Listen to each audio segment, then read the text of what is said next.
Isang magandang araw na naman. Start na ng staycation namin dito sa Dubai. Ngayon, naglalo kami. Ngayon, babiyahin na kami. Papunta kami ng Anantara Resort sa Palm Jumeirah. Marami na rin kasi kaming araw na nag-set pero hindi kasi matuloy-tuloy dahil nga sa trabaho. Ayan. Ito lang pagkakataon para makapagpahinga at makarelax naman tayo. Ayan. Papasok na kami sa hotel na pupuntahan namin. Ito na yung pinaka-entrance niya, papasok. Pero maganda rin to kasi nakaka-relax talaga. Makikita mo itong mga view ng mga resort niya tsaka matatanong mo talaga yung dagat. Pag nakita mo talaga yung ma-relax talaga dito. Doon mo kasi mararamdaman na parang nasa Pilipinas kayo talaga. Tapos ito ang hotel na makikita mo sa loob niya. May TV siya, yung pinaka-bed. Tapos papunta na siya. Talagang masasabi mo malinis talaga. Pagdating talaga dito, talagang parang talagang nasa bahay ka lang. At maramdaman mo talaga na komportable ka, relax ka.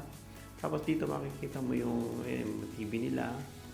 Papunta ka dito, ito makikita mo yung meron silang mini fridge. Tapos meron sila na coffee maker. Ayan, buksan natin kung ano yung laman ng loob. Kaya may mga soft drinks, may mga alak rin.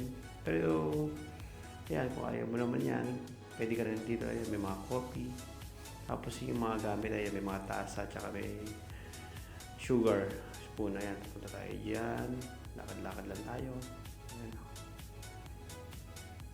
Ayan, habang naglalakad-lakad kami, papuntang pool or beach. Ayan, yung pool sa loob. Tapos ayan, magduduyang kami. Kasi nga, ayan, para ma-relax tayo lalo. Ayan, duyan-duyan. After na ayan, pupunta naman ako dyan. Ayan. Habang naglalakad ako, ayan, magduduyang kami. Ayan, isuswing natin siya para maging happy kaming dalawa. Kaya, ito.